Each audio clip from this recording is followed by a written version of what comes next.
Le Brésil, vous le savez, a dit hier adieu à son roi Pelé, décédé jeudi dernier à l'âge de 82 ans. Une cérémonie marquée par l'absence de la plupart des champions du monde 1994 et 2002. Avec nous, notre correspondant Eric Frosio. Bonsoir Eric, vous avez évoqué hier soir dans Europe 1 Sport ces différentes absences. Et depuis, en menant votre enquête, eh bien, vous avez découvert les raisons qui pouvaient expliquer ces absences vivement critiquées au pays. Oui, la polémique a commencé à bien enfler depuis hier. Les explications, elles sont un peu multiples, on va dire, de la part des joueurs, en tout cas des absents. Ils sont très nombreux sur les 45 ou 46 joueurs qui ont été champions du monde en 94 et 2002. Il y en a qu'un qui était présent aux funérailles de Pelé, c'est Mauro Silva, et qui est aussi vice-président de la Fédération pauliste de football. Donc ça pouvait aussi expliquer sa présence. Tous les autres portaient pas l'absent, soi-disant à cause du travail pour Cafu. Du côté de Rivaldo, on me dit qu'il habite à Orlando et que c'est compliqué. Enfin bref, tous une excuse un peu vaseuse à présenter, mais l'explication, peut-être que je l'ai trouvée grâce à un témoin qui a longtemps fait partie un peu de la caravane de la Séleção et qui était notamment présent en 2002 quand Cafu soulève la Coupe du Monde à Yokohama, et il m'a confirmé que le climat entre Pelé et les joueurs et la Séleção était assez glacial, parce que comme souvent Pelé, on l'interroge toujours, ses pronostics, ses impressions, tout ça. C'est vrai que de réputation, il est assez mauvais pronostiqueur, et il avait expliqué, il avait été critique envers la Séleção lors des matchs de préparation, et puis il avait dit « Oh non, mais ça passera pas les quarts de finale ».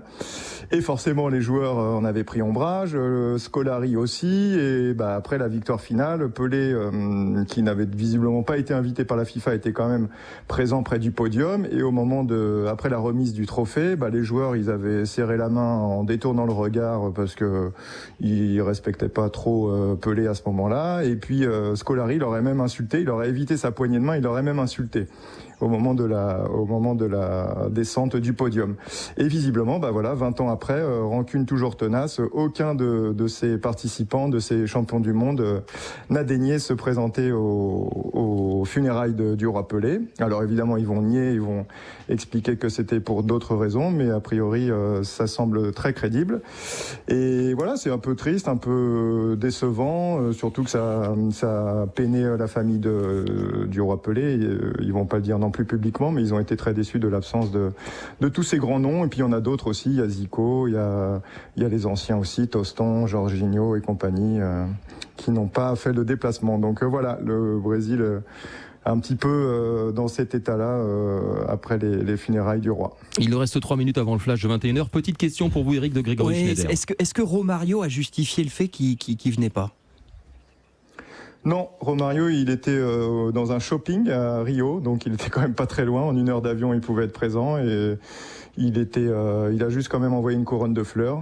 Mais en tant que sénateur de la République, ancien joueur, même si c'est vrai qu'ils ont eu des accros tous les deux au cours de leur carrière respective, mais bon, non, il n'a pas justifié son absence, non. Thierry Bretagne. Eric, est-ce que simplement, c'est une question vaste à laquelle vous aurez peut-être du mal à répondre, est-ce que Pelé n'est pas plus aimé dans le monde qu'il l'était au Brésil ? Je sais pas, parce qu'il y avait quand même plus de 230 000 personnes qui se sont rendues spontanément, qui ont fait des kilomètres et des kilomètres pour venir lui rendre hommage. Donc on va dire qu'il y avait un amour inconditionnel du pauvre, comme on dit, du peuple. Ça, c'est indéniable. Après, visiblement, les inimitiés, les jalousies entre les anciens et la nouvelle génération, elles ont été tellement puissantes que ça les a empêchés de se déplacer, de rendre hommage au roi Pelé pour une journée aussi symbolique que celle d'hier et d'avant-hier. Donc non, je pense qu'il est quand même très très aimé au Brésil. On a senti le l'onde de choc lors de son décès, mais voilà, le rancune tenace de la part des anciens joueurs c'est pas non plus inédit. C'est pas, je veux dire, en France aussi, on a eu des histoires comme ça.